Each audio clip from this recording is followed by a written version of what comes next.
الحمدللہ الحمدللہ وحدہ والصلاة والسلام علی من لا نبی بعدہ اما بعد فاعوذ باللہ من الشیطان الرجیم بسم اللہ الرحمن الرحیم وما لی لا اعبد الذی فطرنی اللہم انک عفو کریم تحب العفو فاعف عنا یا غفور یا غفور یا غفور. الصلاة والسلام علیکہ یا سیدی یا رسول اللہ وعلی آلک و اصحابک یا حبیب اللہ. الصلاة والسلام علیکہ یا سیدی یا رسول اللہ وعلی آلک و اصحابک یا حبیب اللہ. الصلاة والسلام علیکہ یا سیدی یا رسول اللہ وعلی آلک و اصحابک یا حبیب اللہ. ہم نغمہ قرآنی اور کیا کریں گے؟ ہم نغمہ قرآنی دنیا کو سنا دیں گے، ہر فرد کو ہم اس کا دیوانہ بنا دیں گے. آج ایک اور بات سنتے ہیں. یہ شمع ہدایت ہے. کون؟ قرآن.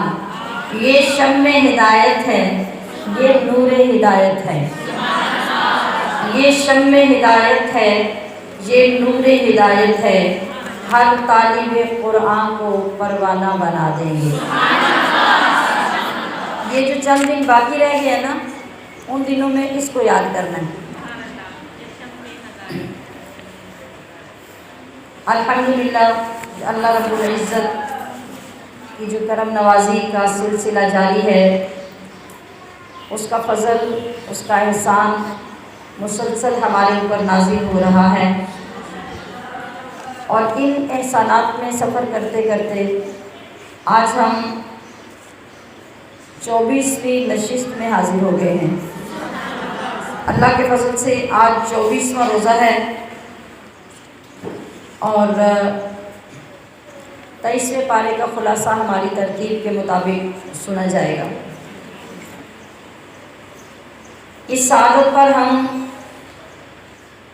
بے پناہ اللہ کا شکر ادا کرتے ہیں کہ کہاں ہماری سماعتیں، کہاں ہماری زبانیں. اس کے باوجود اس عظیم رب نے ہمیں یہ توفیق مرحمت فرمائی کہ ہم اپنا وقت اس کے پاک کلام کے ساتھ اور اس کی یاد کے ساتھ گزاریں. سو ہر دن کی ملنے والی اس توفیق پر ہمارے اوپر لازم ہے کہ ہم جتنا بھی اللہ کا شکر ادا کر سکیں وہ کرتے رہیں. آج کی گفتگو اس پارے کے 17 رکوع کے درمیان ہوگی، جن میں سورہ یاسین شریف ہم نے کل شروع کی تھی، وہ جاری ہے. اس کے بعد سورۃ الصافات ہے، پھر سورۃ صاد ہے، پھر سورہ زمر کا کچھ حصہ ہے. یہ سب موضوعات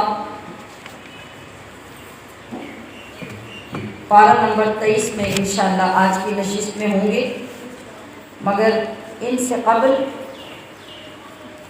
جمعۃ المبارک کی گھڑیوں کا اظہار تشکر لازم ہے. آج وہ جمعہ ہے جس کو ہماری اصطلاح میں جمعۃ الوداع کہا جاتا ہے. یہ رمضان المبارک کا آخری جمعہ ہے. ہم اس کے متعلق جو کانسیپٹ رکھتے ہیں وہ بہت الگ سا، بہت خوبصورت سا ہوتا ہے کہ اللہ تعالیٰ کے فرمان کے مطابق یہ جمعہ جو آخری عشرے میں جمعہ آتا ہے یہ بہت ساری فضیلتوں کا حامل ہوتا ہے. فضیلت کس لیے ہے؟ ایک فضیلت جو آپ سب کے درمیان مشہور ہے، اس فضیلت کے بارے میں کوئی سند نہیں ہے، یعنی کہ اس کو قضاء عمری جمعہ بھی کہا جاتا ہے. تو قضاء عمری کے لیے اللہ پاک نے کوئی جمعہ ہفتہ اتوار سوال کچھ مقرر نہیں کیا۔ اس کانسیپٹ کو درست کرنا ضروری ہے۔ فضیلت کس چیز کی ہے جمعے کی؟ فضیلت اس چیز کی ہے کہ نبی کریم صلی اللہ تعالیٰ علیہ وسلم کا جو معمول مبارک تھا، رمضان المبارک کا چاند نظر آتا، آپ عبادت اور ریاضت کے لیے اس طرح مستعد ہو جاتے کہ آپ کمر بستہ ہو جاتے، بستر لپیٹ دیا جاتا اور پھر پورا مہینہ بستر بچھایا نہیں جاتا۔ مگر جس وقت آخری عشرہ شروع ہوتا تو پھر آپ پہلے سے بھی زیادہ مستعد ہو کے، پہلے سے بھی زیادہ کوشش کے ساتھ اپنے رب کا قرب حاصل کرنے کے لیے عبادت میں مصروف ہو جاتے ہیں۔ تو یہ جو آخری جمعہ ہوتا ہے یہ آخری عشرے میں آتا ہے۔ جس طرح آپ نے ہر بار ہر سال سنا اور ساتھ ساتھ ہر دین کے بارے میں بھی عرض کیا جاتا ہے کہ پہلا عشرہ اللہ کی رحمت نازل ہوتی ہے۔ اگر انسان اللہ کی رحمت کو سمیٹنے کے لیے اس کی بارگاہ میں حاضر ہوتا ہے اور اپنے دامن اس کی رحمت سے بھرتا ہے تو پھر کیا ہوتا ہے؟ پھر اگلے عشرے میں وہ اللہ کی بخشش حاصل کرنے کے لیے اس قابل ہو جاتا ہے۔ اور جب 2 عشرے اس طریقے سے گزارتا ہے تو تیسرے عشرے میں اللہ کی رحمت اس شان سے اس کی طرف متوجہ ہوتی ہے، اس کی نظر اس شان سے اٹھتی ہے کہ پھر وہ اعلان کر دیتا ہے کہ جس بندے نے اس ماہ مبارک میں میری رحمتیں بھی سمیٹی، میری بخششوں کو بھی اپنے دامنوں میں بھرا، تو پھر فرشتوں میں اعلان ہو جاتا ہے کہ میں نے اس کو دوزخ کی آگ سے آزاد کر دیا۔ تو انعامات زیادہ ہوتے جاتے ہیں، بڑھتے جاتے ہیں، بشرطے کہ ہم ان کو حاصل کرنے کے لیے تیار ہیں۔ پھر اس آخری عشرے میں جو طاق راتیں آتی ہیں، ان طاق راتوں کی فضیلت بے پناہ ہے۔ ان طاق راتوں میں اللہ کے محبوب علیہ السلام نے ہمیں شب قدر تلاش کرنے کا حکم دیا ہے۔ اور اس ماہ میں نے آپ سب سے پہلی طاق رات سے پہلے گزارش کی تھی کہ اپنا پیٹرن تبدیل کر کے، اپنے دلوں میں محبت اور شوق پیدا کر کے، تو ہر طاق رات میں حسب توفیق جاگنے کی اور اللہ کی بارگاہ سے آگ سے نجات حاصل کرنے کی دعائیں کریں۔ پھر اسی عشرے میں جو جمعۃ المبارک آتا ہے، یقیناً جمعہ کی رات پہلے آتی ہے، پھر جمعہ کا دن آتا ہے۔ یہ دونوں اتنے افضل ہیں کہ علماء کرام نے لکھا کہ اگر کسی ایمان والے کو قدر ہو کہ جمعے کی رات کی فضیلت کیا ہے اور جمعے کے دن کی، تو رمضان کے علاوہ بھی ہر جمعے کی رات مومن کے لیے ایسے ہے جیسے شب قدر ہے۔ تو اس لحاظ سے آج کا جمعہ بہت ساری فضیلتوں کا حامل، اگر آج ہمیں اس کی بارگاہ میں صدقہ اور خیرات کرنے کی توفیق ملتی ہے، نوافل ادا کرنے کی توفیق ملتی ہے، درود و سلام پیش کرنے کی توفیق ملتی ہے، تو یہ سب توفیقات ایسی ہیں کہ جو سب اللہ کی بارگاہ میں قبولیت کے قریب کر دیتی ہیں۔ جمعۃ الوداع اس کو اس لیے کہتے ہیں کہ اس کے بعد پھر رمضان المبارک کا جمعہ نہیں ہوتا۔ پیچھے جمعے جو گزر گئے، اس جمعے کے بعد پھر رمضان میں جمعہ نہیں ہوتا۔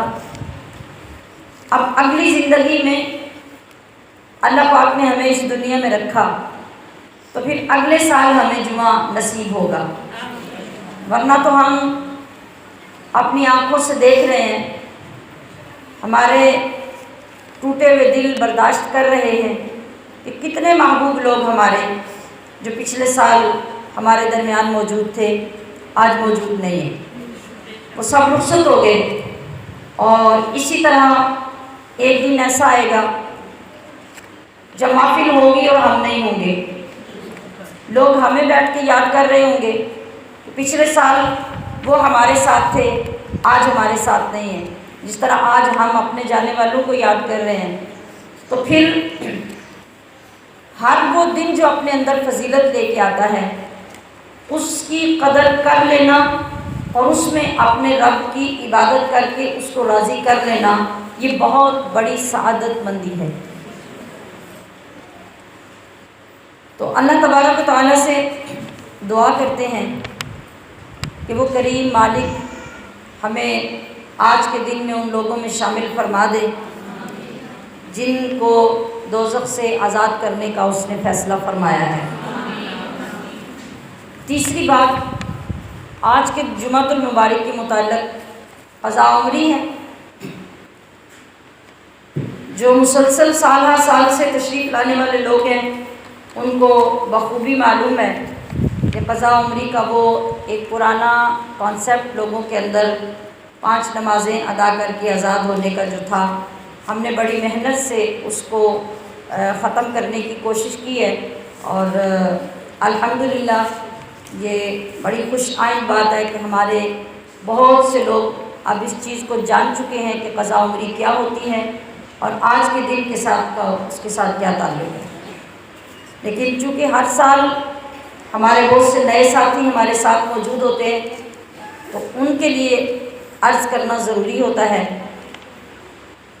قضاء عمری کا وہ کانسیپٹ کہ اس جمعے کو 5 نمازیں قضا کر لینے سے ساری زندگی کی نمازیں معاف ہو جاتی ہیں، یہ بالکل بے ثبوت بات، غیر مستند بات اور بے اصل بات ہے۔ شریعت مقدسہ میں اس کا کوئی تذکرہ نہیں ہے، اس کا کوئی ثبوت نہیں ہے، اور نہ ہی اللہ پاک نے ایسا کوئی نظام بنایا ہے کہ آپ ساری زندگی تو اللہ کی نافرمانی کریں، لاپرواہی کریں، سستی کریں، نمازیں نہ پڑھیں، اور جمعۃ المبارک جو رمضان کا آخری دن میں آئے اس کو 5 نمازیں پڑھ کے یہ سمجھ لیں کہ ہماری ساری نمازیں معاف ہو گئی۔ اس طرح کا کوئی کانسیپٹ اسلام کے اندر نہیں ہے۔ ہمارے اندر باتیں کیسے مشہور ہوتی ہیں، ان کا رواج کس طرح بڑھتا ہے، ہماری کم علمی کی وجہ سے، دین کی دوری کی وجہ سے۔ اور یہ بات تو میں یکم رمضان سے ماشاءاللہ آپ کے گوش گزار کر رہی ہوں اور باور کروانے کی کوشش کر رہی ہوں کہ ہمارا وہ پاک کلام، وہ قرآن مجید، وہ فرقان حمید، وہ برہان رشید جو اللہ رب العزت نے ہمیں اپنے محبوب کے صدقے سے عطا کیا ہے، اس کے اندر ہمارے لیے کتنے خزانے ہیں۔ جو لوگ شوق سے ہر روز سن رہے ہیں ان کو اس بات کا اندازہ ہو رہا ہے کہ ہم زیادہ سے زیادہ ایک پورے رکوع میں سے 3، 4، 5 لائنیں جو خلاصہ تن بیان کرتے ہیں تو ہمیں سمجھ آتی ہے کہ ہر پارے کے ہر رکوع کے اندر اللہ نے کیا کیا بیان کیا ہے۔ تو جس وقت ہم تفسیر اور تفصیل کے ساتھ اس کو پڑھیں گے تو حقیقت میں ہمیں اس سے محبت بڑھتی چلی جائے گی کہ یہ ہماری محرومی تھی کہ ہماری زندگیاں بسر ہوتی گئی اور ہم نے قرآن سے رابطہ ہی نہیں رکھا، اس سے تعلق جوڑا ہی نہیں ہے، اس سے محبت ہی نہیں کی۔ تو نمازیں جو اللہ پاک نے ہمارے اوپر فرض کی ہیں، یاد رکھیے کہ ان کے لیے ایک ہی حکم ہے کہ ان کو ادا کیا جائے۔ اللہ پاک نے ہمیں اس کا پابند کیا کہ نمازیں ادا کریں، نمازیں قائم کریں۔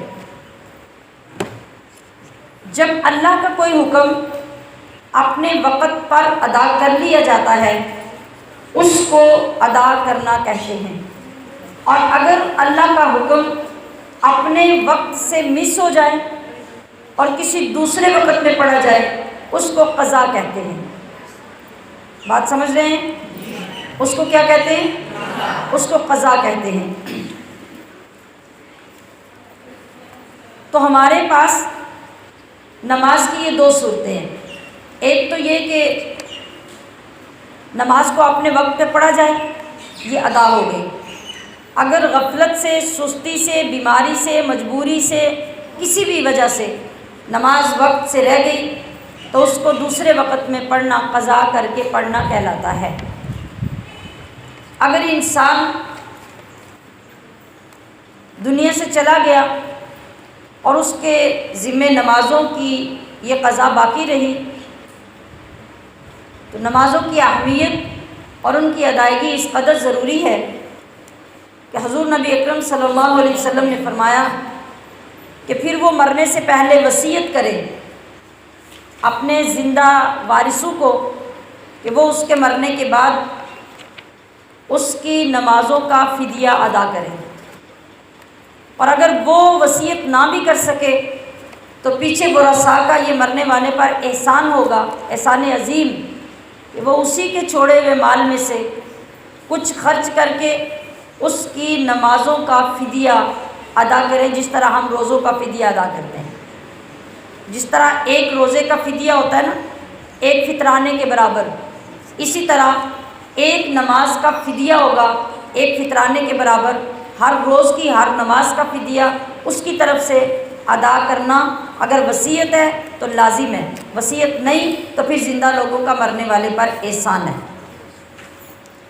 میرا یہ بات عرض کرنے کا کیا مطلب ہے کہ آپ کو یہ سمجھ آ جائے کہ اگر نماز اتنی آسان چیز ہوتی کہ ہم اپنی مرضی سے کوتاہیاں کریں، غلطیاں کریں، نماز کی پرواہ نہ کریں اور انتظار کریں کہ جمعۃ الوداع کب آئے گا تو ہم قضا عمری پڑھ کے سرخرو ہو جائیں گے، تو اللہ پاک یہ اتنا کچھ کیوں سمجھاتا، یہ اتنے طریقے ہمیں کیوں عطا کیے جاتے؟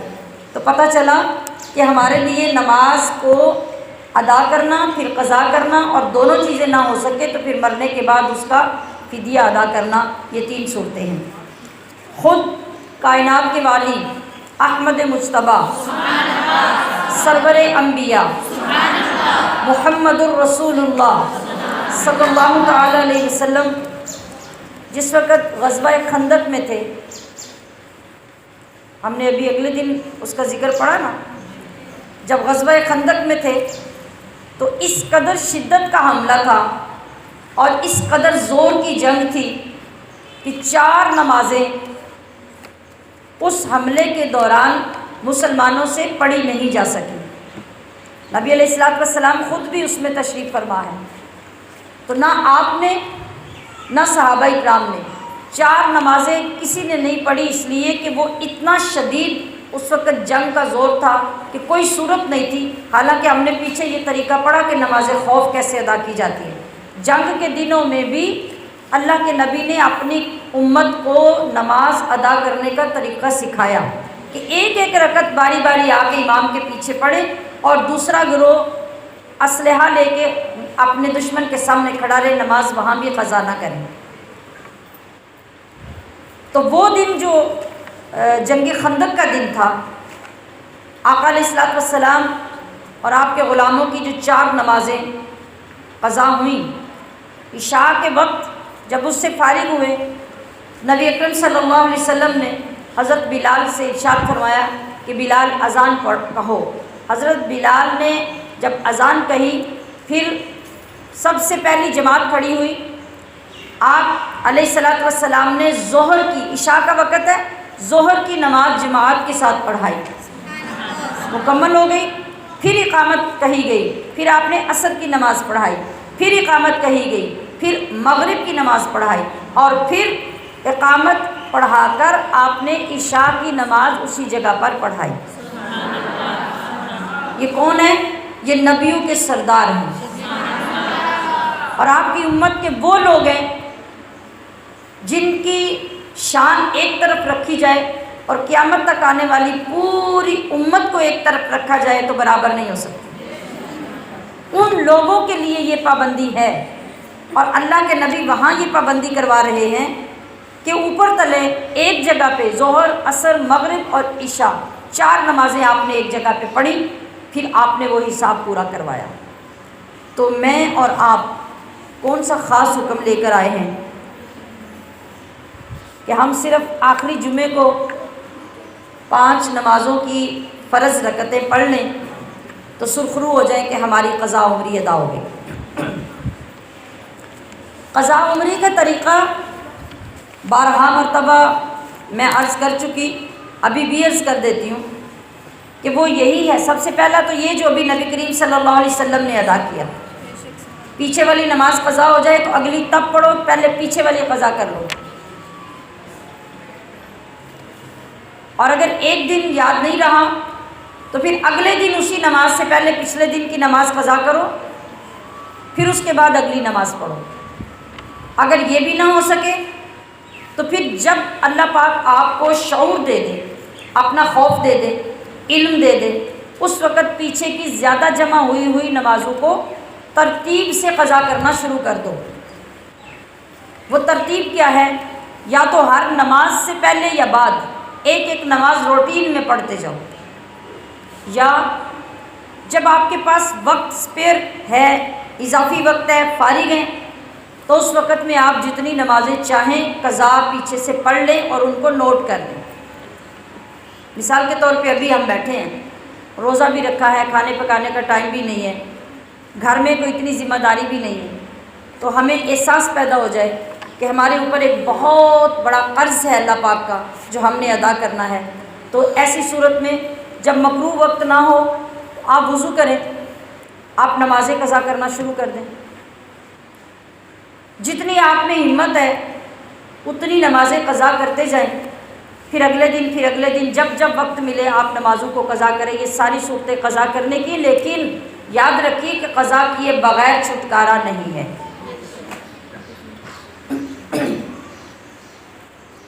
اور کوشش یہ کرنی چاہیے، یہ بات جو میں ابھی سمجھانے لگی ہوں اسے بڑی توجہ سے سمجھیے، کوشش یہ کرنی چاہیے، بلکہ ضروری یہ ہے کہ ہم لوگوں کے اندر اس چیز کی تشہیر نہ کریں کہ ہم قضا نمازیں پڑھ رہے ہیں۔ اس کی کیا وجہ ہے؟ اس کی وجہ یہ ہے کہ نماز کا چھوڑ دینا گناہ کبیرہ ہے، اللہ کے غضب کو دعوت دینا ہے، اور یہ بہت بڑا جرم ہے کہ جو چیز ہمارے رب نے ہمارے لیے فرض کی ہم اس کی پرواہ نہ کریں اور اس کو ترک کر دیں۔ اب جب قضا کرنے لگیں تو لوگوں کو بتائیں کہ میں نماز قضا کر رہی ہوں۔ تو نبی کریم صلی اللہ علیہ وسلم کا یہ فرمان ہے کہ گناہ کر کے گناہ کو ظاہر کرنا یہ حرام ہے۔ نماز چھوڑنا گناہ تھا نا، پھر آپ اس کو لوگوں کے درمیان جب ظاہر کریں گے کہ میں نمازیں قضا پڑھتی ہوں یا میں قضا نماز پڑھ رہی ہوں، تو یہ آپ اپنے گناہ کو ظاہر کر رہے ہیں۔ لہٰذا ہماری شریعت نے اس بات کی بھی اجازت نہیں دی کہ آپ لوگوں میں پرچار کر کے اپنی نمازیں پڑھیں، لوگوں سے اس کا ذکر کیے بغیر اپنی قضا نمازیں پڑھیں، اور اگر دن کی نماز قضا ہو جائے تو سب لوگ جگہوں پہ بیٹھ کے ہر ایک کو یہ نہ کہیں کہ آج میری اتنی نمازیں قضا ہو گئی، آج میری فلاں نماز قضا ہو گئی۔ نہیں، اللہ سے توبہ کریں، اس سے معافی مانگیں، اور جب بھی اگلا وقت ملے اس میں پچھلی نماز کو قضا کریں۔ جس طرح رمضان کا روزہ قضا ہو جائے تو ہمارے پیارے نبی صلی اللہ علیہ وسلم نے فرمایا کہ گنتی روزے کی تو تم سال کے کسی دن میں بھی پوری کر سکتے ہو۔ رمضان کا روزہ قضا ہوا، شوال میں، ذوالقعدہ میں، ذی الحجہ میں، محرم میں، جب بھی پورا کر لو۔ جن خواتین کے روزے چھوٹ جاتے ہیں وہ بھی سال کے درمیان رکھیں، وہ رکھ سکتے ہیں۔ مگر آپ نے ارشاد فرمایا کہ جو نورانیت، جو روحانیت، جو افضلیت، جو اجر و ثواب اللہ نے رمضان کے دنوں کے اندر رکھا ہے، رمضان کا چھوٹا ہوا ایک روزہ ساری زندگی آپ بعد میں رکھتے رہیں، گنتی تو پوری ہوتی رہے گی، ثواب میں برابری نہیں ہوگی۔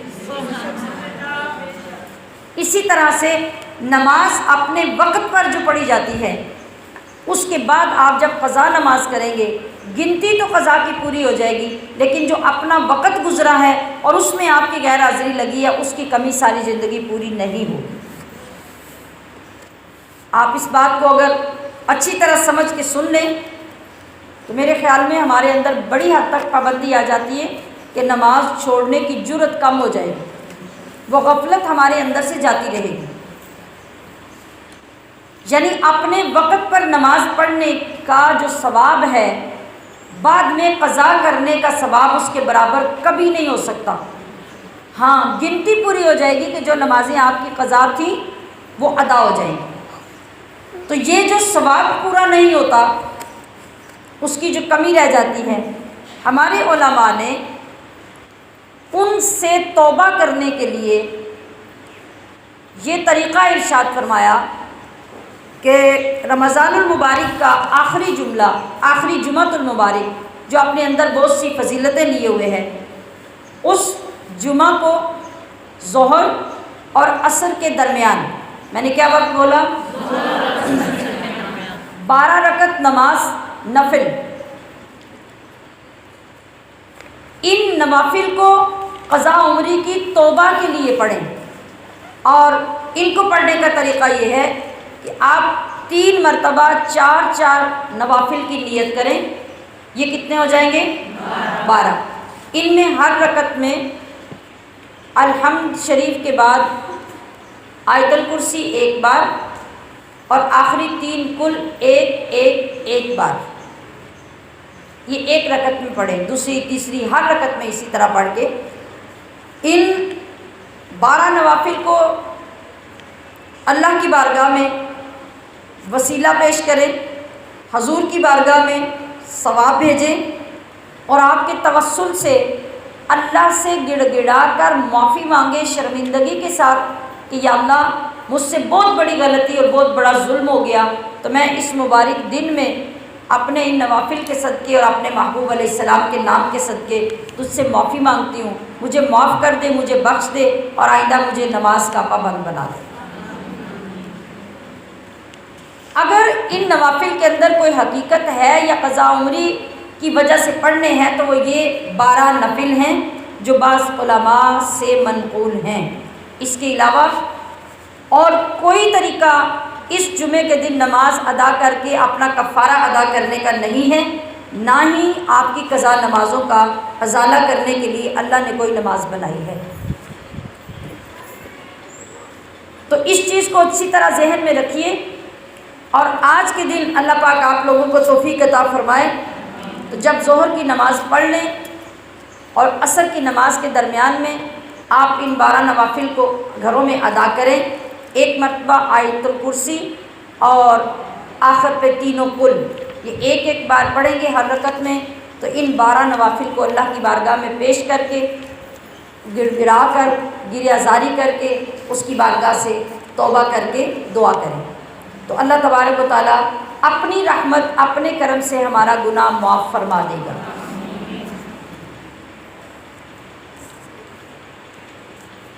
جو نمازیں ہمارے ذمہ قضا ہیں ان کی قضا کی ترتیب بنانا ہمارے لیے اشد ضروری ہے۔ وہ میں نے آپ کو 2-3 طریقے عرض کر دیے ہیں۔ اگر بہت زیادہ نمازیں ہمارے ذمہ قضا ہیں، سال ہا سال ہم نے نمازیں نہیں پڑھی تھی اور اب آ کے اللہ نے توفیق عطا فرما دی، تو اس کا اور آسان طریقہ یہ ہے کہ جن نمازوں کے ساتھ نفل ہوتے ہیں، جن نمازوں کے ساتھ غیر موقدہ سنتیں ہوتی ہیں، ان کو نمازوں کے ساتھ چھوڑ دیں اور ان کی جگہ پر بھی قضا نمازیں ادا کر دیں۔ فارغ وقت ملے تو اس میں بھی قضا نمازیں ادا کریں۔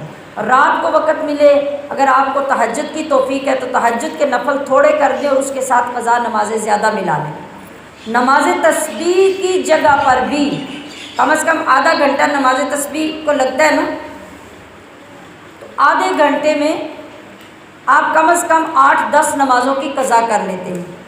تو ایسی صورت میں جب آپ کے ذمہ قضا نمازیں ہیں، نماز تسبیح سے افضل آپ کی قضا نمازیں ہیں، اس وقت آپ کی نماز تسبیح کی اللہ کے ہاں کوئی عزت نہیں ہے، اس کی کوئی ویلیو نہیں ہے، کوئی قبولیت نہیں ہے جب تک آپ کے فرض ادا نہیں ہوتے۔ لہٰذا اپنے نفس کی نہ مانیں، اپنے رب کی مانیں۔ آپ کا نفس یہ چاہتا ہے کہ آپ نفل پڑھیں، آپ نماز تسبیح پڑھیں، فلاں جگہ جائیں، فلاں جگہ جائیں، فلاں جگہ جا کے نماز تسبیح پڑھیں، وہاں عورتیں اکٹھی ہیں، وہاں عورتیں اکٹھی ہیں، تو جب اللہ پاک نے آپ سے قبول ہی نہیں کرنی تو آپ کو اس کا فائدہ کیا ہوگا؟ جو چیز اللہ مانگ رہا ہے آپ وہ دیں نا، جس کو وہ قبول نہیں کر رہا آپ زبردستی وہ پیش کر رہے ہیں، تو نہ آپ کے نامہ اعمال میں اس سے فائدہ ہوگا، نہ آپ کے ذمے سے قرض ادا ہوگا۔ ہاں، اگر آپ نماز قضا کرنے والے ہو گئے کہ پابندی اختیار کر لی اور اس دوران کبھی کبھی آپ کا دل کرتا ہے کہ اب میں نفل نماز بھی پڑھوں، تسبیح بھی پڑھوں، آپ ضرور پڑھیں، لیکن قرض نمازوں کی پرواہ کیے بغیر بعض لوگ ہر روز رمضان میں تسبیح پڑھتے ہیں، ان سے پوچھیں کہ آپ بچپن سے لے کے پابندی سے نماز پڑھ رہے ہیں، وہ کہیں گے نہیں آئے کہ 2-3 سال ہونے شروع کی کیا، تو پھر آپ نماز تسبیح پہ زور کیوں دیتے ہیں؟ پھر آپ اپنا قرض تو ادا کریں جو رب کی طرف آپ کا ہے، آپ اس کو ادا کر کے اپنا حساب کلیئر کرنے کی کوشش کریں۔ یاد رکھیں کہ قیامت کے دن جس نماز کا حساب ہونا ہے نا آپ سے، وہ نفل نہیں ہے، وہ فرض نماز ہے۔ ہاں فرض ادا ہوئے اور ان کے اوپر آپ نے نفل نمازوں کی کثرت کی ہوئی تو فرض نمازوں کی غلطیاں اللہ پاک نفل نمازوں سے پوری کر کے اپنی رحمت سے بخشش فرما دے گا۔ تو یہ آج کے جمعہ کے دن کا خاص پیغام آپ کی خدمت میں ہے، اس کو سنیے، اپنے ساتھیوں کو بھی جا کر سنائیے جو لوگ اس کی پرواہ نہیں کرتے۔ آپ کا ہمارا سب کا کام صرف ان کو یاد دلانا ہے، ہمدردی کرنا ہے، آگے ان کے نصیب کی بات ہے اور ان کی اپنی عادت کی بات ہے کہ وہ کس چیز کو قبول کرتے ہیں، حق کو قبول کرتے ہیں یا اپنے نفس کی بات کو قبول کرتے ہیں۔ اس کے بعد جو ضروری ایک چیز بیان کرنے والی ہے وہ فطرانہ ہے۔ اس سال میں فطرانے کی رقم 140 اور 120، یہ کس وجہ سے فرق ہے؟ مختلف علاقوں میں گندم کی قیمت کے مطابق، ٹھیک ہے۔ یہ سب سے کم فطرانہ جو ہے یہ ہے، تو احتیاط اس میں ہے کہ ہم 120 اور 40 دو جب سن رہے ہیں تو پھر ہم اوپر کی طرف جائیں، نیچے کی طرف نہ آئیں، 140 ہی ادا کریں۔ مگر آپ میں جتنے لوگ صاحب ثروت ہیں، صاحب مال ہیں، صاحب دولت ہیں، جو عام لوگوں کی طرح 1000-1500 کا سوٹ لے کے نہیں پہنتے، وہ چھوٹے سے ایونٹ پہ بھی 5، 7، 8، 10 ہزار سے کم کا سوٹ نہیں پہنتے، تو وہ عام لوگوں سے مال و دولت میں مضبوط ہیں۔ اسی لیے نا تو فطرانے کی جو شرح مقرر کی گئی ہے وہ لوگوں کے مال و دولت اور لوگوں کے سٹیٹس کے مطابق ہے، یعنی فطرانہ گندم کی قیمت کے مطابق، جو کی قیمت کے مطابق، کشمش کی قیمت کے مطابق اور پنیر کی قیمت کے مطابق دیا جاتا ہے، ان کی قیمتیں لگوا کر، اور اگر ان کی قیمتیں لگوائیں تو پھر ہر چیز کی قیمت کے مطابق جا کے فطرانہ بنے گا۔ تو ہر بندے کو اپنے مال و دولت کے مطابق انتخاب کرنا چاہیے کہ میرے پاس اللہ نے جو نعمت دی ہیں ان کا شکر یہ ہے کہ میں غریب لوگوں کی طرح گندم کا فطرانہ ادا نہ کروں اس کی قیمت کا، بلکہ جو، کشمش، پنیر اس کے مطابق قیمت لگوا کر فطرانہ دینا ان لوگوں کے لیے لازم ہے، اور ان کی طرف سے یہی اظہار تشکر ہے۔ البتہ عوام کے لیے جو فطرانہ ہے وہ 140 روپے ہے۔ اب فطرانہ دینا کس کو ہے؟ سب سے پہلے یہ کوشش ہونی چاہیے کہ آپ کے دائیں بائیں، اڑوس پڑوس میں، محلے میں، رشتہ داروں میں، بہن بھائیوں میں جو غریب لوگ ہیں، آپ فطرانے کی مدد ان کی کریں۔ اور اگر وہاں آپ سمجھتے ہیں کہ کوئی ایسا شخص نہیں ہے تو پھر آپ اللہ کے دین کی سربلندی کے لیے، اس کو قائم رکھنے کے لیے ان لوگوں پر فطرانے اور زکوٰۃ کی رقم خرچ کریں جو دین سیکھ رہے ہیں۔ آپ کی سپورٹ سے وہ دین کی جب اعلیٰ تعلیم حاصل کریں گے، وہ گھر آباد ہوں گے تو ہر طرف اللہ کے دین کا چرچا ہوگا، پرچار ہوگا، دین مضبوط ہوگا اور آپ کو ایک بہت بڑے جہاد کا ثواب ملے گا۔ جن لوگوں کو ہم زکوٰۃ دے سکتے ہیں انہی لوگوں کو فطرانہ بھی دے سکتے ہیں۔ اور گھر کا سرپرست اپنے نابالغ بچوں کی طرف سے، بیوی کی طرف سے، جو لوگ اس کے زیر کفالت گھر میں رہتے ہیں ان سب کی طرف سے فطرانہ دے گا۔ جو بچہ عید کے دن صبح صادق ہونے کے وقت بھی پیدا ہوا ہے اس کا بھی فطرانہ اس دن کا ادا کیا جائے گا۔ اور جو لوگ گھر میں بے شک اولاد ہیں، بیٹیاں بیٹے ہیں، لیکن وہ خود کماتے ہیں، خود کفیل ہیں، تو پھر بہتر یہ ہے کہ ان کو اپنا فطرانہ خود ادا کرنا چاہیے، بلکہ ان کے لیے ضروری ہے۔ اور اگر سرپرست پھر بھی اپنے ان گھر کے افراد کا جو خود کماتے ہیں فطرانہ دے تو اس کو ان لوگوں کو بتا کر ادا کرنا چاہیے جن کی طرف سے وہ فطرانہ دے رہا ہے۔ اس کے علاوہ ابھی اس موسم کے مطابق جو بات آپ کے لیے سمجھنا ضروری ہے وہ ہے عشر کی ادائیگی۔ عشر کیا ہے؟ عشر کسے کہتے ہیں؟ عشر کا مطلب ہوتا ہے کسی چیز کا 10واں حصہ۔ کیا ہوتا ہے؟ 10واں حصہ۔ تو یہاں پر اللہ پاک نے ہمیں کچھ واجب صدقے کرنے کا حکم دیا ہے۔ جب ہم اپنے زیورات میں سے یا اپنی رقم میں سے یا مال تجارت میں سے صدقہ واجبہ ادا کرتے ہیں تو اس کا نام ہے زکوٰۃ۔ اور جو صدقہ واجبہ اللہ پاک نے ہمارے اوپر فصلوں میں سے لازم کیا ہے اس کا نام ہے عشر۔ جس طرح زکوٰۃ نہ دینے سے ہمارا مال ناپاک رہتا ہے اور زکوٰۃ دینے سے ہمارا مال پاک ہو جاتا ہے، اسی طرح فصلوں میں سے عشر نہ دینے سے وہ ناپاک رہتی ہیں اور عشر ادا کرنے سے ہماری فصلیں پاک ہوتی ہیں۔ اس رزق میں برکت بھی تب پیدا ہوتی ہے جب ہم اللہ کا حکم مان کر اس صدقہ واجبہ کی ادائیگی کرتے ہیں۔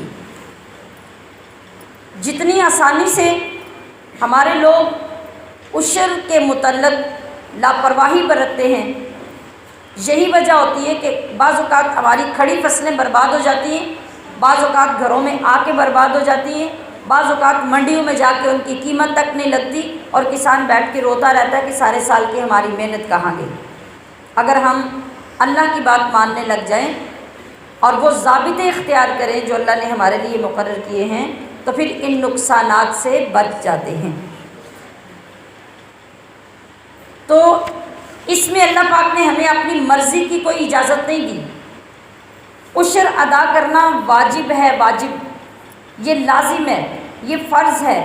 آپ جب تک یہ ادا نہیں کرتے تب تک سخت گناہ گار ہیں، اور اگر انکار کر دیتے ہیں سرے سے تو جو چیز آپ پہ فرض یا واجب کی گئی ہے اس کا انکار کرنے والا تو اللہ کے عذاب کا مستحق ٹھہرتا ہے۔ اب یہ سوال پیدا ہوتا ہے کہ عشر دینا کتنا ہے اور کتنے میں سے دینا ہے۔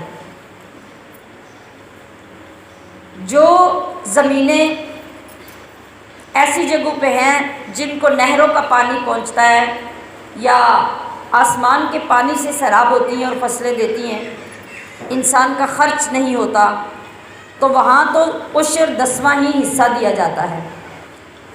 اور جو زمینیں ہمارے علاقوں میں ہیں، یہ جو ساری زمینیں ہیں ہمارے علاقوں میں پانی ٹیوب ویل سے خرید کر دیا جاتا ہے، زمینوں میں کھاد ڈالی جاتی ہے، تو ایسی زمینوں کا عشر 20واں حصہ ہوتا ہے۔ مثلا آپ کی زمین سے 20 بوریاں گندم ہوئی ہے نا، تو اس میں سے 1 بوری گندم عشر ہے۔ اگر 40 بوریاں گندم ہیں تو 2 بوریاں عشر ہے۔ اگر 60 بوری گندم ہے تو 3 بوری، ہر 20 کے بعد 1 بوری آپ کی بڑھتی جائے گی۔ یہ میں نے مثال دی ہے۔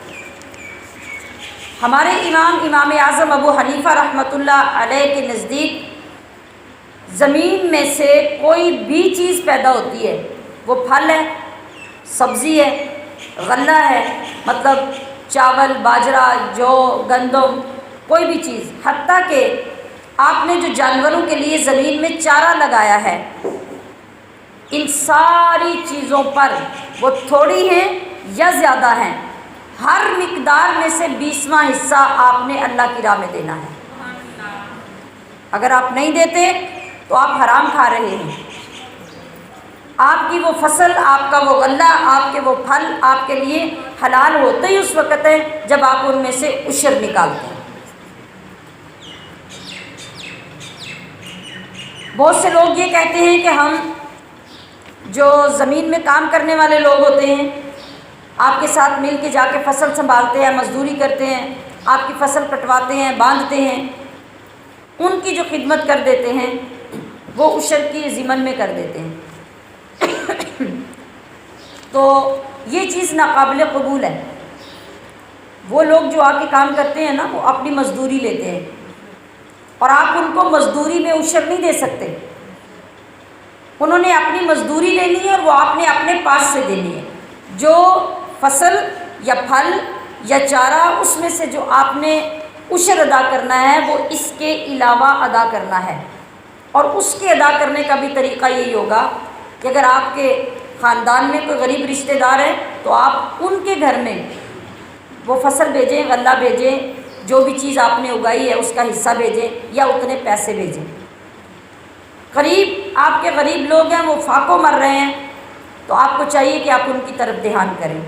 اگر ایسی کوئی صورت نہیں اور کوئی ایسا خاندان، کوئی ایسی فیملی آپ کو نظر نہیں آتی جو اتنی حقدار ہو، تو پھر پرائرٹی کس چیز کی ہے کہ پھر آپ دین کی سربلندی کے لیے اپنے یہ سارے ہدیے پیش کریں، تاکہ جو شخص دین کی تعلیم حاصل کرتے ہوئے آپ کی طرف سے ملنے والا ہدیہ استعمال کرے گا اور وہ غذا جو اس کے پیٹ میں جائے گی وہ تو نور بنے گی، نور علی نور بنے گی، اس کی وجہ سے دین سیکھنے والے لوگ مضبوط ہوں گے اور اس کے نتیجے میں دین مضبوط ہوگا، اور آپ کا حصہ جب دین کو مضبوط کرنے میں شامل ہوگا تو قیامت میں اللہ کی بارگاہ میں آپ کے لیے اعزاز ہوگا، اور دنیا میں آپ کی غذاؤں میں، آپ کی فصلوں میں، آپ کے غلے میں بے پناہ برکت ہوگی، وہ حلال ہوگا، وہ پاک ہوگا، اس کے اندر نورانیت ہوگی، اس کے اندر برکت ہوگی۔ یہ تمام ضروری چیزیں تھیں جو پچھلے کئی دنوں سے پینڈنگ چلی آ رہی تھی، اور جب تک ہم نے تھوڑا ٹائم زیادہ سپینڈ نہیں کرنا تھا یہ بیان نہیں ہونی تھی، اور ان تینوں چاروں چیزوں کا چونکہ آج موقع ہے اور ان کو سنانا بتانا بہت ضروری تھا، اس لیے میں نے آپ کا یہ تھوڑا زیادہ وقت لیا، تو مجھے امید ہے کہ آپ اس ذمہ داری کو سمجھتے ہوئے ان ساری چیزوں کو اپنے عمل میں داخل کریں گے۔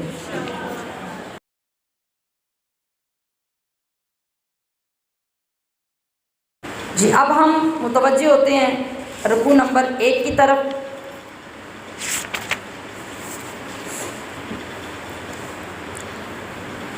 رکوع نمبر 1 میں اصحاب قریہ کا واقعہ بیان کیا گیا ہے، اور ایک مرد کامل جس کا نام حبیب نجار تھا، آغاز ہم نے کل کی گفتگو میں کیا تھا، اس کا ذکر ہے۔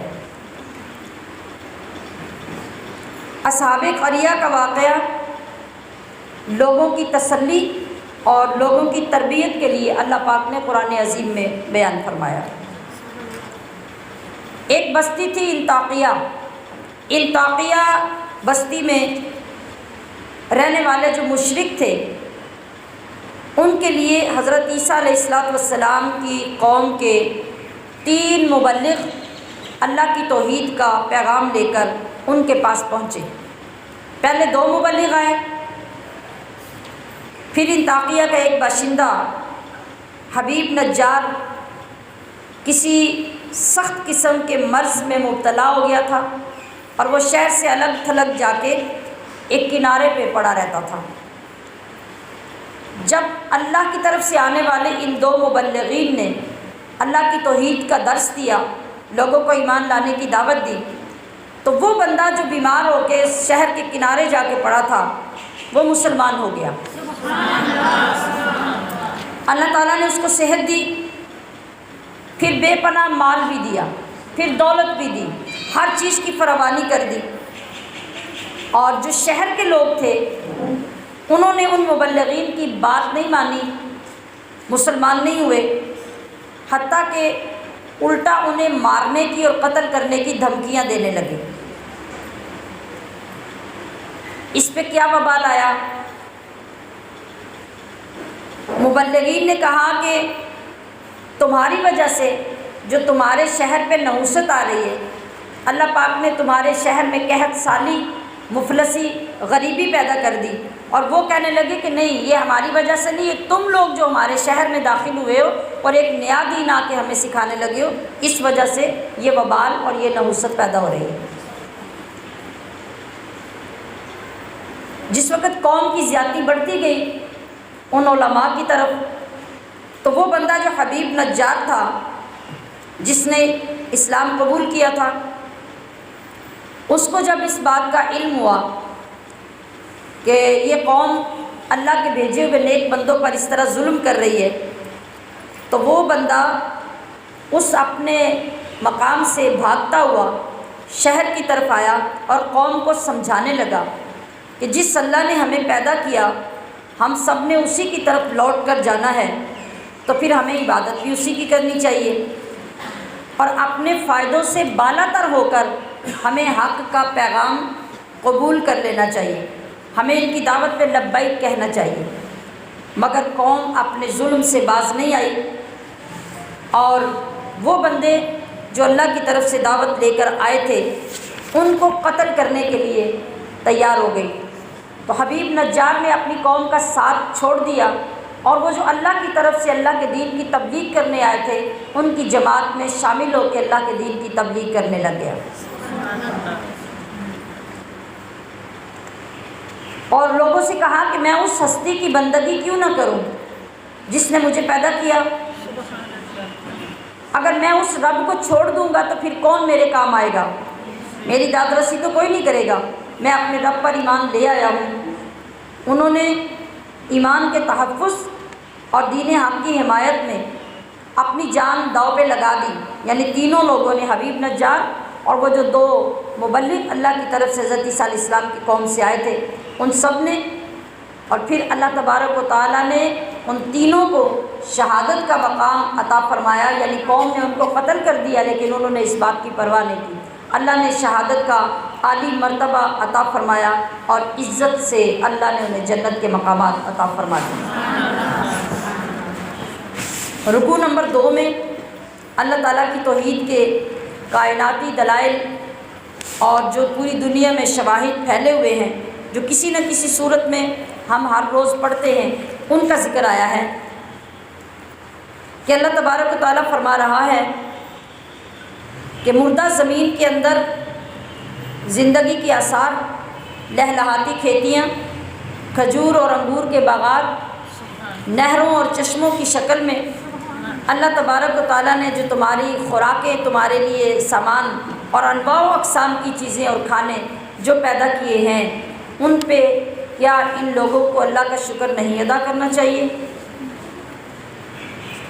وہ اللہ ہے جس نے ہر چیز کو جوڑوں کی شکل میں بنایا، یعنی جوڑے جوڑے بنائے ہیں، ہر چیز میں نر اور مادہ کو پیدا کیا ہے، حتیٰ کہ جو درخت بھی ہیں نا، درختوں میں بھی نر اور مادہ ہوتے ہیں، جانوروں میں بھی، چرند پرند انسان حیوان، ہر ایک میں اللہ نے ہر چیز کو جوڑا جوڑا بنایا ہے، اور اس کے اندر اللہ تعالیٰ کی بے پناہ حکمتیں بھی اور اس کی قدرتیں بھی جلوہ فرما ہیں۔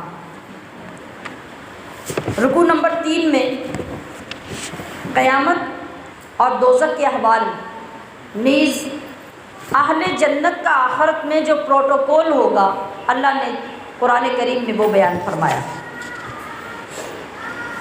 کہ جیسے ہی سور پھونکا جائے گا تو کیا ہوگا؟ ایک سور پھونکا جائے گا تو پوری دنیا تباہ ہو جائے گی، دوسرا سور پھونکا جائے گا تو قبروں کے اندر سے لوگ اس طرح نکلیں گے جس طرح بل میں سے چیونٹیاں باہر نکلتی ہیں، اور وہ میدان معاشر میں پھیل جائیں گے، سب اپنے رب کی بارگاہ میں حاضری کے لیے چل پڑیں گے، اس طرح کہ جیسے وہ سیدھا چل ہی نہ پا رہے ہوں، پھسلتے ہوئے، اٹھتے بیٹھتے گرتے پڑتے وہ اپنے رب کی بارگاہ کی طرف جائیں گے اور بے اختیار پکاریں گے کہ کون ہے جس نے ہمیں اپنی قبروں سے باہر نکال دیا؟ پھر خود ہی کہنے پہ مجبور ہو جائیں گے کہ یہ تو ہمارے رب کا وعدہ تھا، اور یہ ہمارے رب کا وعدہ پورا ہوا ہے کہ اس نے ہمیں قبروں سے نکالا، اور اس وقت انہیں یاد آئے گا کہ دنیا میں اللہ کے رسول سچ ہی کہا کرتے تھے۔ یہ کون لوگ ہوں گے جو دنیا میں انکار کرنے والے تھے؟ اور دوسرے لوگ جو جنتی ہوں گے، جن نے دنیا میں بھی اللہ کے نبیوں کی بات کو مانا، انہیں فالو کیا، اطاعت کی، تو جنت والے میدان محشر میں اپنے مشغلوں میں شاداں و فرحاں خوش باش ہوں گے، گھنے درختوں کے سائے جنت میں انہیں نصیب ہوں گے، اور جنتی مرد اپنی بیگمات کے ساتھ جنت کے تختوں پر تکیے لگائے پہلو بہ پہلو بیٹھے ہوں گے، جو جنت میں وہ طلب کریں گے، دل میں خیال آئے گا کہ یہ کھانے کو میرا دل کر رہا ہے، یہ چیز مجھے چاہیے، ادھر دل میں خیال آئے گا، ادھر فضا میں اڑتی ہوئی وہ چیز اس بندے کے پاس آ جائے گی۔ رب کریم کی طرف سے ایک نغمہ دل فضا ان کے لیے گونج رہا ہوگا۔ وہ نغمہ کیا ہوگا؟ سلام قولا من رب الرحیم، سلام قولا من رب الرحیم۔ یہ شان ان لوگوں کی ہوگی جو آج دنیا میں اپنے رسول کے وفادار ہو گئے، قرآن کے ساتھ مخلص ہو گئے، اللہ کی بات ماننے والے اور اس کے صحیح معنوں میں بندہ بن گئے۔ تو قیامت میں اللہ پاک نے ان کے لیے یہ پروٹوکول رکھا ہے کہ رب ان کو سلام بھیجے گا۔ رکوع نمبر 4 میں مرنے کے بعد اٹھنے کا بیان ذکر کیا گیا ہے اور اللہ کی قدرتوں کا دوبارہ ذکر ہوا ہے۔ یعنی اللہ پاک فرما رہا ہے کہ جس کو ہم لمبی عمر دیتے ہیں اس کو اوندھا کر دیتے ہیں، واپس وہ پہلی عمر کی طرف پلٹ آتا ہے۔ بڑھاپا اور بچپن ایک جیسا کہا جاتا ہے نا، اور پھر جو بندہ لمبی عمر پا کر بھی ہدایت کی طرف نہیں آتا اور اس سے فائدہ حاصل نہیں کرتا، نیک اعمال میں آگے نہیں بڑھتا، تو اس کی لمبی عمر اس کے لیے وبال بن جاتی ہے، تباہی اور بربادی کا باعث بن جاتی ہے۔ اور آپ اگر اپنے دائیں بائیں غور کریں، دیکھیں تو ہمارے ماحول میں بہت سارے لوگ ایسے ملتے ہیں جو 80-90 سال کی عمر کو پہنچ کر بھی سارا دن یا تو چارپائی پہ پڑے گزار دیتے ہیں یا دائیں بائیں کی باتیں کرتے ہوئے نہیں تھکتے، مگر انہیں توفیق نہیں ملتی کہ وہ اس عمر میں بھی سجدہ کر لیں یا اللہ کا قرآن پڑھ لیں یا اس کے محبوب پہ درود بھیج لیں۔ اللہ کی توفیق اور بندے کی اپنی نیک خواہش کے بغیر اس کو سیدھی راہ نصیب نہیں ہوتی۔ اور کتنے خوش نصیب ہوتے ہیں وہ لوگ کہ جن کا بڑھاپا آتا ہے تو ساری رات مصلی پہ گزر جاتی ہے، ان کی صبح ہوتی ہے تو قرآن کی تلاوت کے ساتھ ہوتی ہے۔ تو یہی وہ خوش نصیب لوگ ہیں جب سرخرو ہو کر اللہ کی بارگاہ میں پہنچیں گے تو پھر کوئی میرے اور آپ جیسا ایک دوسرے کو سلام کرتا سنائی نہیں دے گا، کوئی فرشتے سلام نہیں کر رہے ہوں گے، کوئی حوروں اور غلمان سلام نہیں کر رہے ہوں گے، بلکہ رب فرما رہا ہوگا سلام قولا من رب الرحیم۔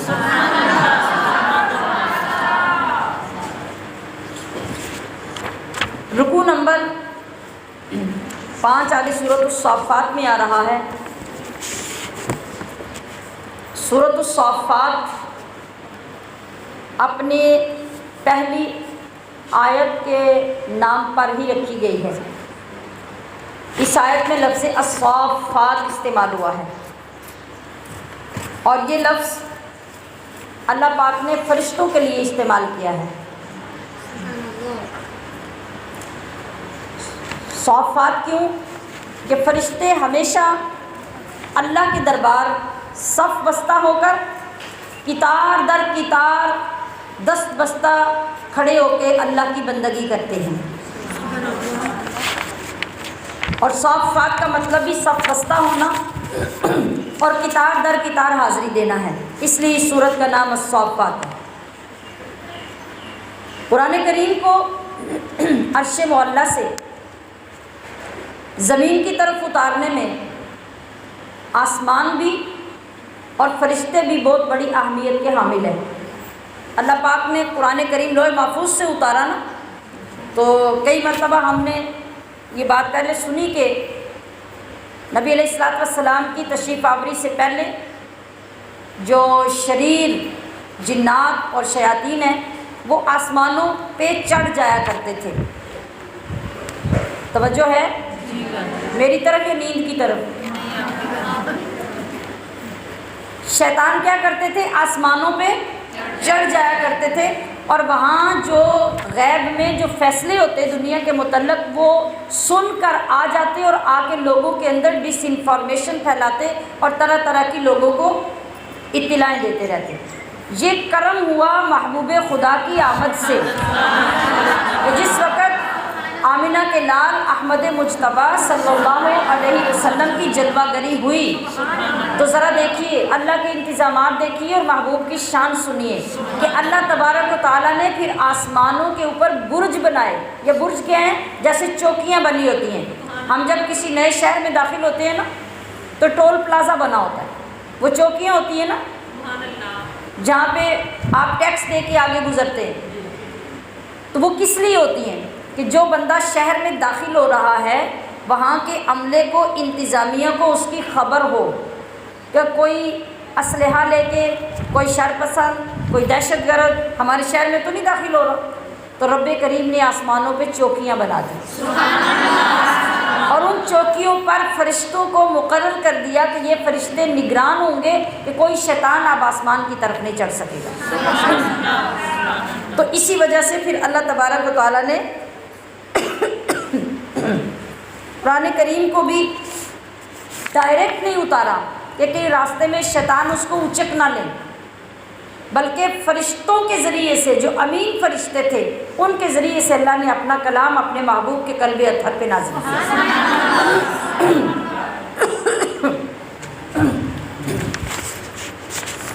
تو آگے رکوع نمبر 6 میں قیامت کے دن کفار کا آپس میں جو مکالمہ، جو باہمی گفتگو ہوگی اور جو جزا و سزا ہوگی اس کا ذکر کیا گیا ہے۔ قیامت کے دن اللہ کریم فرمائے گا کہ سارے مشرک اپنے ہم خیال، اپنے ہم مشرب لوگوں کو اور ان معبودوں کو لے کر اکٹھے ہو جائیں جن کی یہ پوجا کرتے تھے، اور ان سب کو دوزخ میں ڈال کر پھر اوپر سے سوال کیا جائے گا کہ اب یہ ایک دوسرے کی مدد کیوں نہیں کرتے؟ اب ذرا اس وقت ایک دوسرے کی مدد کریں اور ایک دوسرے کو دوزخ سے نکال لیں۔ طاقتور کمزوروں سے جھگڑا کریں گے اور کمزور طاقتوروں سے جھگڑا کریں گے۔ اس چیز کا ذکر اللہ پاک نے اس رکوع میں فرمایا اور ارشاد فرمایا کہ آج کے دن، کون سا دن؟ قیامت کا، یعنی آج کا دن کہہ کہ اللہ فرما رہا ہے کہ جس دن کی میں بات کر رہا ہوں، جس دن کے بارے میں تمہیں بتا رہا ہوں، آج کا دن کیسا ہوگا کہ اللہ کے برگزیدہ بندے ہی عذاب سے بچ سکیں گے۔ وہ جنت میں ہوں گے، خوشیاں منا رہے ہوں گے، اور جنت میں ماحول پتہ ہے کیسے ہوگا؟ آپ اگر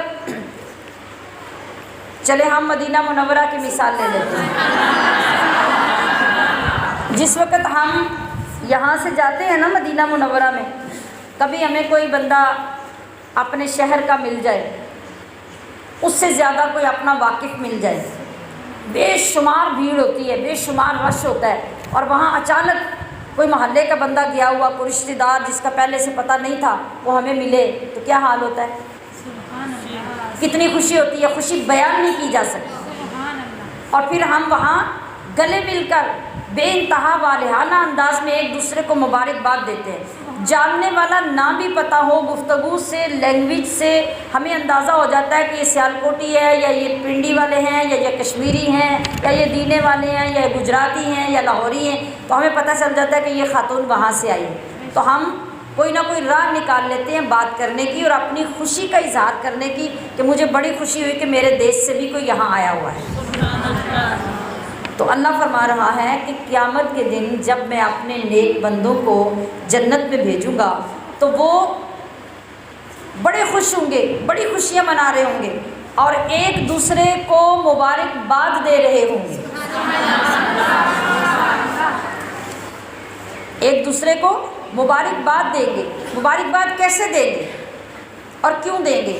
یہ ثبوت ہے اس بات کا کہ جنت میں جانے والے سب ایک دوسرے کو پہچان لیں گے۔ دنیا کی صحبتیں، دنیا کی مجلسیں اور آپ کی یہ مجلسیں بھی انشاءاللہ جنت میں جانے کے بعد یاد رہیں گی۔ اور پھر وہاں مختلف احادیث مبارکہ میں ہے کہ جنتی لوگ جنت میں اکٹھے بیٹھا کریں گے اور پھر دنیا کی محفلوں کو بیٹھ کے یاد کیا کریں گے کہ ہم فلاں فلاں وقت میں فلاں فلاں جگہ پہ محفلوں میں بیٹھتے تھے، ہم اپنے محبوب کی یہ باتیں سنتے تھے، قرآن کی یہ باتیں سنتے تھے، اور یہ باتیں جنت کی تو ہم وہاں بیٹھ کے سنا کرتے تھے۔ تو آج کیا نصیب ہے ہمارے کہ اللہ پاک نے ہمیں یہاں بھیج دیا۔ ایسے ہی نا جیسے ٹی وی پہ ہم خانہ کعبہ دیکھتے ہیں، اور جب وہاں جا کے پہلی نظر کعبے پہ پڑتی ہے تو کیا حال ہوتا ہے؟ تو وہاں ہم یہ ساختہ کہتے ہیں کہ ساری زندگی تو ہم ٹی وی پہ دیکھتے رہے، یا اللہ تیرا کتنا کرم ہے، آج تو نے ہماری آنکھوں سے ہمیں دکھا دیا۔ تو جنت میں بھی یہی ہوگا کہ یا اللہ تیرے حبیب کی باتیں، تیری جنت کی باتیں، ان نہروں کی باتیں، ان پھلوں کی باتیں، ان مشروبات کی باتیں، تو ہم جنت میں قرآن کو پڑھ کر یا علماء سے سن کر خوش ہوا کرتے تھے۔ تو تیرا کتنا کرم ہے کہ تو نے ہمیں اس جنت میں پہنچا دیا۔ اور پھر جو لوگ دنیا میں ہمارے ساتھ رہنے والے اس کیٹیگری میں ہوں گے نا جو انکار کرنے والے ہیں، جو آج اللہ کے رسول کی غلامی کے لیے تیار نہیں ہوتے، جو آج نماز کے پابند نہیں ہوتے، جو آج قرآن سے پیار نہیں کرتے، جو آج بندگی کے لیے تیار نہیں ہوتے، وہاں جنت میں ہمیں وہ بھی یاد آئیں گے۔ اور جنتی ارد گرد تلاش کرنے کی کوشش کریں گے کہ وہ بندہ کیوں نظر نہیں آتا۔ پھر وہ دوزخ کی طرف جھانکیں گے تو وہ لوگ انہیں دوزخ میں جلتے ہوئے ملیں گے جو دنیا میں ان کی بات نہیں مانتے۔ اس وقت پھر جنتی اور زیادہ رب کا شکر ادا کریں گے کہ یا اللہ تو نے ہمیں بہترین ٹھکانہ عطا فرمایا، اور دوزخ سے تو نے ہمیں نجات عطا فرمائی۔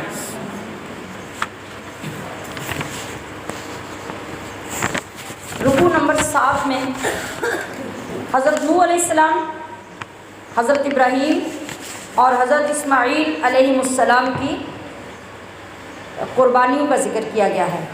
اللہ فرما رہا ہے کہ نوح نے ہمیں پکارا تھا اور ہم نے اس کی خوب پکار کو سنا۔ سلام ہو نوح پر کہ ہم نے اس کو اور اس کے خاندان کو بچا لیا اور اس کی نسل کو باقی رکھا، بعد کی نسلوں میں اس کی یاد کو بھی باقی رکھا اور اس کے دشمنوں کو غرق کر دیا۔ یہ اللہ پاک ہمیں بتا رہا ہے کہ جن لوگوں نے، جن قوموں نے ہمارے نبی کی بات نہ مانی اور ہمارے نبی نے بد دعا کی، تو ہم نے اپنے نبی کی بات سنی، ان کی بات نہیں سنی، اور نبی کی بات سن کر ہم نے ان قوموں کو تباہ کر دیا، انہیں ذلیل و رسوا کر دیا۔ اور اسی طرح پھر حضرت ابراہیم اور حضرت اسماعیل کی بات ہوئی کہ ابراہیم نے کیسے قربانیاں دی، کہ پہلے تو پچھلی عمر میں ہم نے اس کو بیٹا عطا کیا، جب بیٹا عطا کیا تو پھر قربانی پہ قربانی طلب کی، تو پھر ہم جو قربانی مانگتے رہے ابراہیم دیتا رہا۔ اور اسماعیل نے بھی اپنے آپ کو قربانی کے لیے پیش کر دیا، مگر ہم نے اپنے فضل سے اسماعیل کو بچا لیا اور اس کی جگہ پہ دمبا بیچ کر قربانی کو قبول کر دیا۔ رکوع نمبر 8، اس میں متعدد انبیاء کرام کا تذکرہ بھی کیا گیا ہے، اور 3 وہ آیات ذکر کی گئی ہیں جن کا بے شمار ثواب اللہ پاک نے بیان فرمایا ہے۔ ان انبیاء میں یونس علیہ السلام کا ذکر بھی کیا گیا ہے،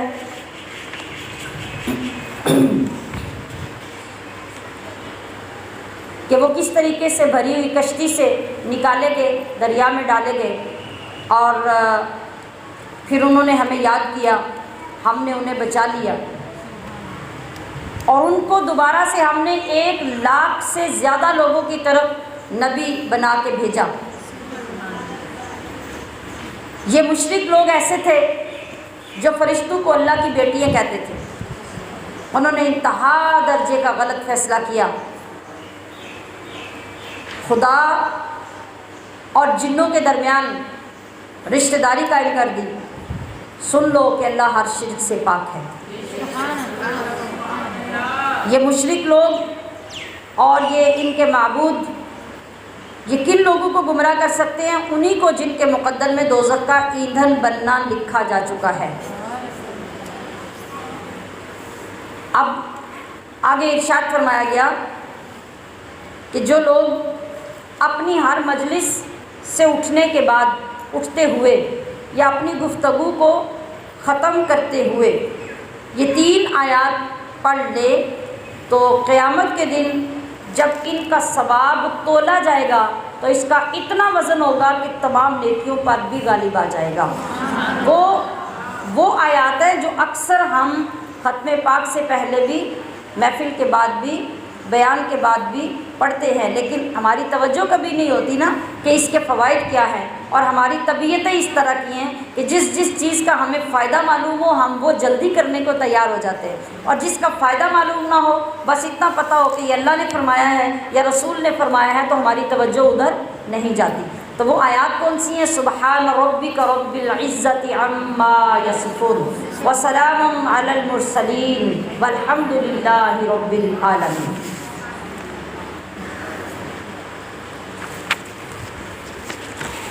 اس کے بعد سورۃ الصاد شروع ہو رہی ہے۔ اس سورت کا نام بھی سورۃ صاد کیوں ہے کہ اس کے آغاز میں حروف مقطعات میں سے یہ حرف صاد آیا ہے، اسی نسبت سے اس سورت کا نام بھی رکھ دیا گیا۔ اس سورت کا ایک نام سورۃ داؤد بھی ہے۔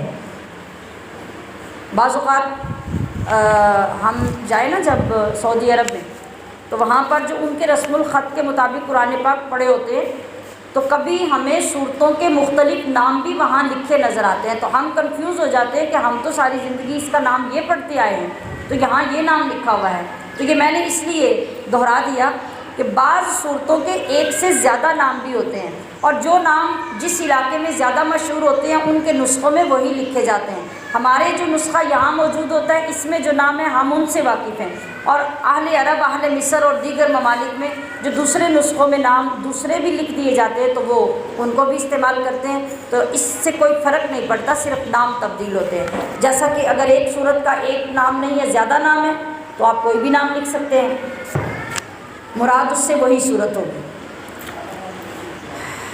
اس کے رکوع میں فرمایا گیا کہ قرآن کتاب نصیحت ہے، اور نہ ماننے والوں کے انجام کا بھی ذکر کیا گیا۔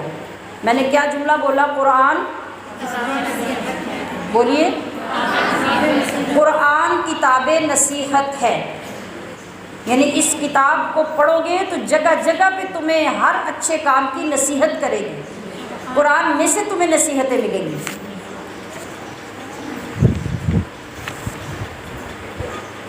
تو اللہ تبارک و تعالیٰ فرما رہا ہے کہ اس دور کے جو لوگ تھے، اس دور کے منکروں کو تعجب ہے کہ ان کے پاس ایک ڈرانے والا انہی میں سے کیسے آ گیا، اس کو قرآن کیسے مل گیا اور وہ نبی کیسے بن گیا۔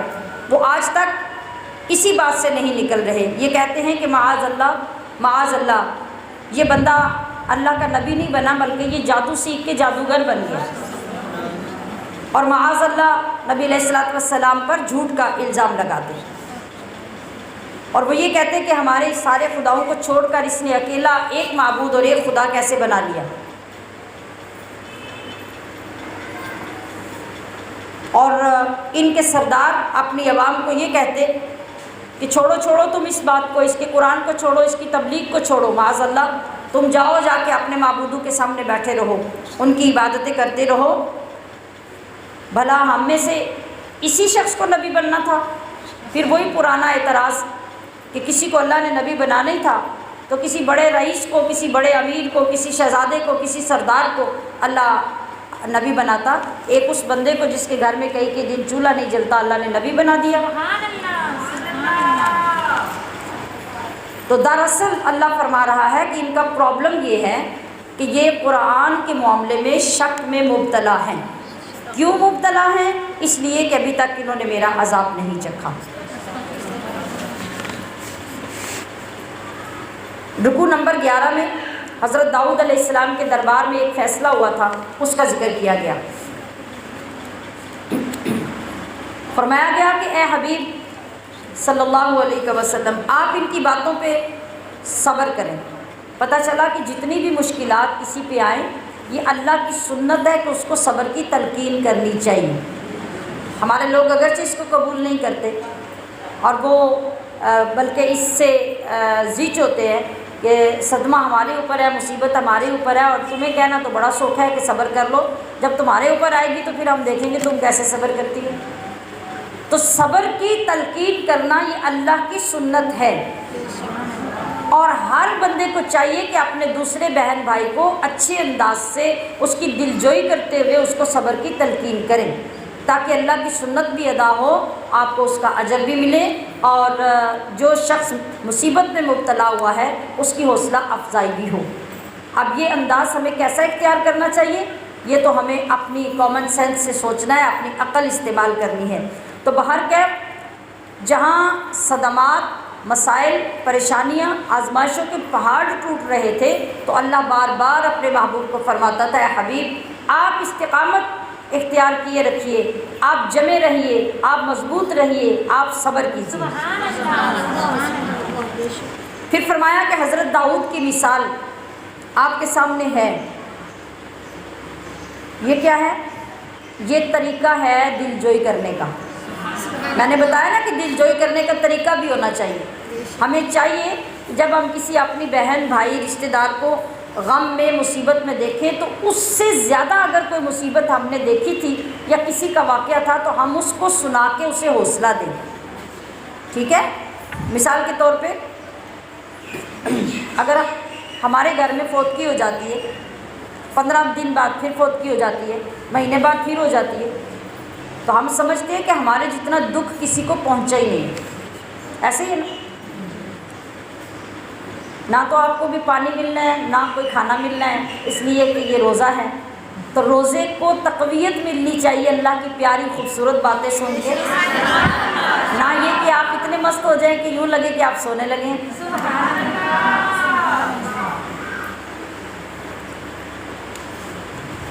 تو میں کیا عرض کر رہی تھی کہ وہ بندہ سمجھتا ہے کہ مجھ سے زیادہ غم کسی کو نہیں پہنچا۔ ابھی آپ کے عزیزوں میں سے ایک بندہ آپ کے سامنے بیٹھ کے یہ بیان کرے گا کہ 4 دن پہلے ہمارے علاقے میں یہ واقعہ ہوا کہ خاندان کے 10 بندے گاڑی میں سفر کر رہے تھے، ایکسیڈنٹ ہوا، 10 کے 10 فوت ہو گئے۔ اس سے کیا میسج ملے گا؟ وہ جو یہ سمجھ رہا ہے کہ مجھ سے زیادہ صدمہ کسی کو نہیں پہنچا، تو وہ یہ ضرور سوچنے پہ مجبور ہوگا کہ ان لوگوں کا کیا حال ہوگا جن کے خاندان کا کوئی بندہ بچا ہی نہیں، 10 کے 10 ایک دن میں دنیا سے چلے گئے، ان کے پیچھے رہنے والوں نے صدمہ کیسے برداشت کیا ہوگا۔ تو فطری طور پہ انسان کے اندر ایک طاقت آنا شروع ہو جاتی ہے اور وہ سمجھتا ہے کہ مجھ سے زیادہ غم والے لوگ بھی دنیا میں ہیں۔ تو ہمیں اس انداز سے ایک دوسرے کو حوصلہ دینے کی کوشش کرنی چاہیے۔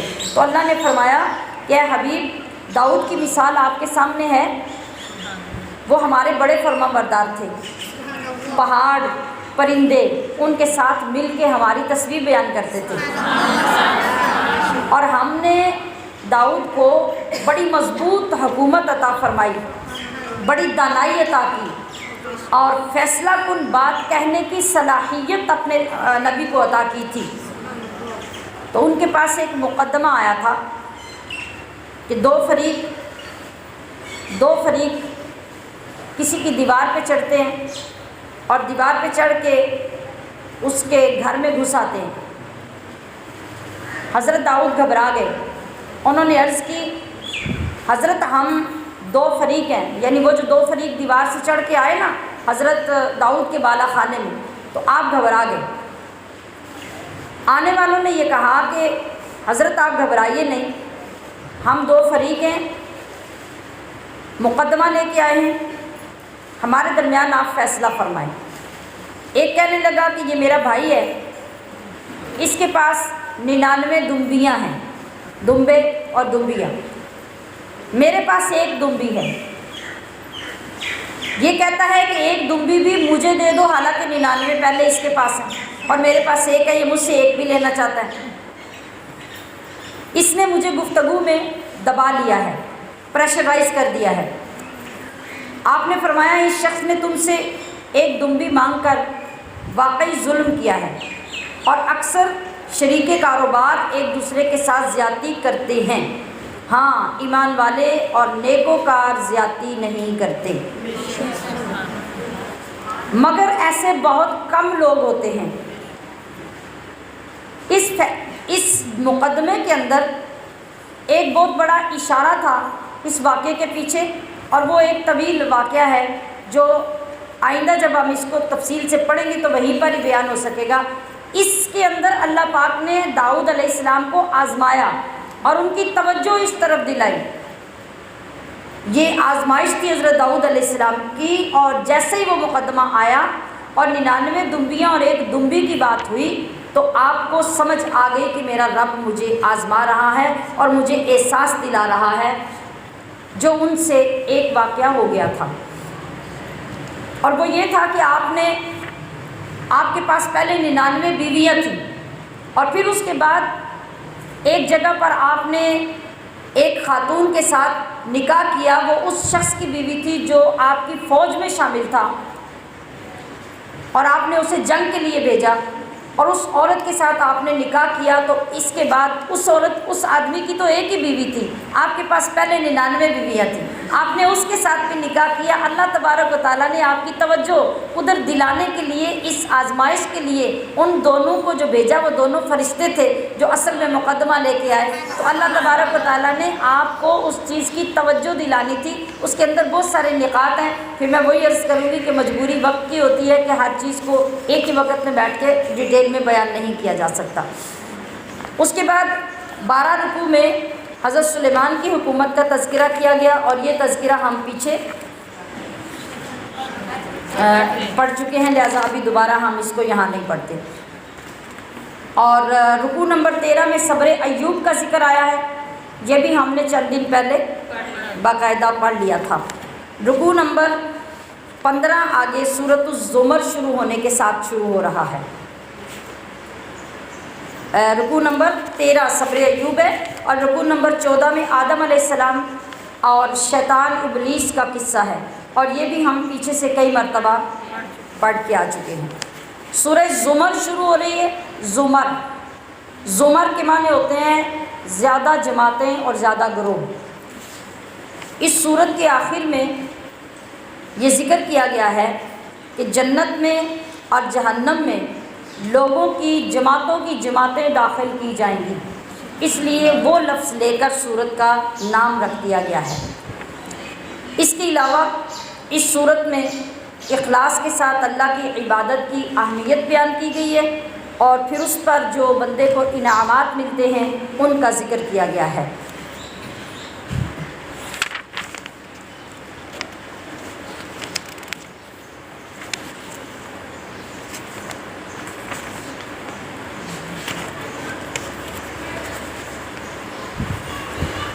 اور اللہ کی خالص توحید اور انسان کی پیدائش کی مختلف حالتیں اللہ پاک نے بیان فرمائی ہیں۔ اللہ پاک فرما رہا ہے کہ یہ کتاب ایک قول فیصل ہے، یعنی فیصلہ کرنے والا فرمان ہے جو اس کتاب میں ہم نے نازل کیا۔ لازم ہے کہ لوگ خالص اللہ واحد کی عبادت کریں۔ جو لوگ دوسرے معبودوں کو خدا بناتے ہیں، اللہ ان کے درمیان قیامت میں فیصلہ فرمائے گا۔ جھوٹے لوگ، ناشکرے لوگ کبھی بھی ہدایت نہیں پا سکیں گے۔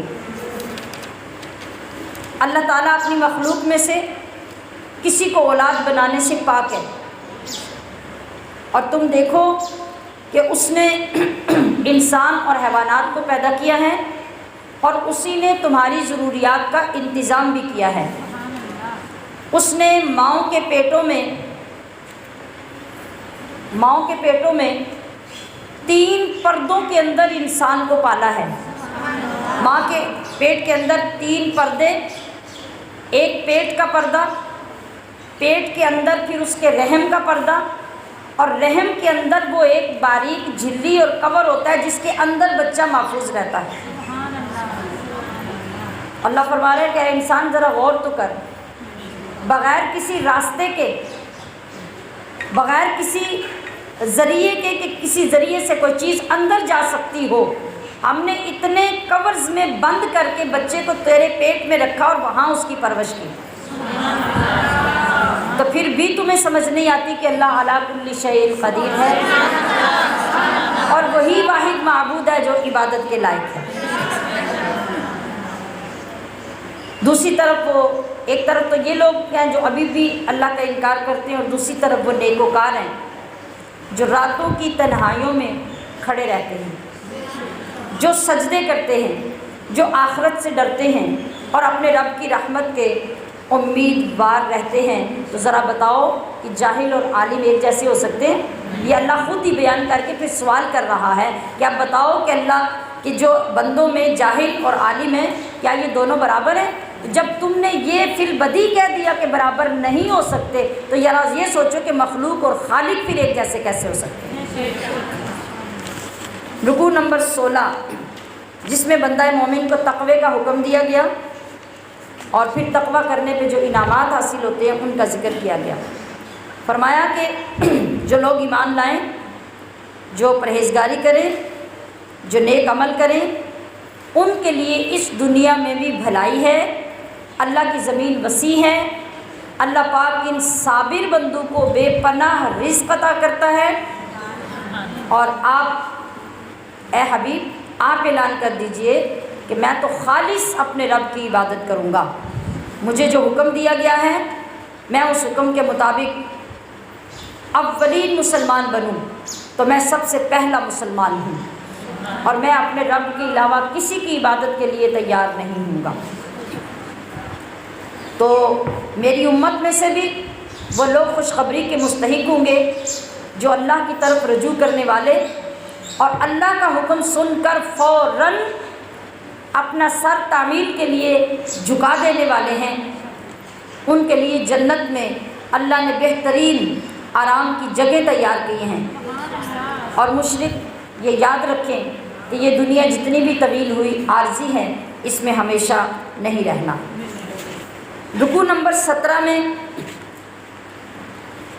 اسلام کے لیے شرح صدر کا نصیب ہو جانا یہ محض اللہ کا فضل ہے، اس کا ذکر کیا گیا۔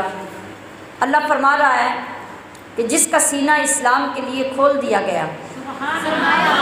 آج ہم یہ سمجھتے ہیں نا کہ شاید ہم بڑے ذمہ دار لوگ ہیں، بڑے بیزی لوگ ہیں، بڑے مصروف لوگ ہیں، تو ہمارے پاس اسلام کو سیکھنے کے لیے وقت نہیں ہے، اسلام کی باتیں سننے کے لیے وقت نہیں ہے، اور ہم یہ سمجھتے ہیں کہ بھئی ہمارے جتنا دور اندیش بندہ کوئی نہیں ہے کہ ہمارے پاس وقت ہوتا تو ہم اسلام سیکھتے، وقت ہوتا تو قرآن سنتے، وقت ہوتا تو محفل میں جاتے۔ بندہ اپنے آپ کو یوں دھوکہ دیتا رہتا ہے۔ اب سنیے رب کیا فرما رہا ہے، فرما رہا ہے کہ جس کا سینہ اسلام کے لیے کھول دیا گیا وہ اپنے رب کے نور سے پر ہو گیا، اور جن لوگوں کے دل یاد الہی کے لیے سخت ہو گئے وہ گمراہی کے راستے کی طرف چل پڑے۔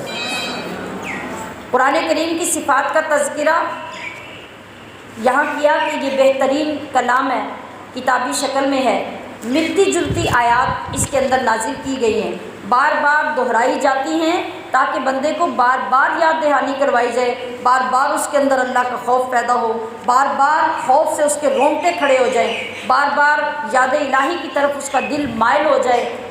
ایسا نہ ہو کہ ایک مرتبہ بات سنے پھر نکل جائے، اللہ پھر یاد دلاتا ہے، ایک دو پارہ آگے گزرتے ہیں اللہ پھر یاد دلاتا ہے، ایک سورت گزرتی ہے اللہ پھر یاد دلاتا ہے، تاکہ آپ اس کے حصار سے نکل نہ سکو، اور اتنی تبلیغ کی جائے، اتنی بار یاد دلایا جائے کہ بندہ توبہ کر کے اللہ کا ہو جائے۔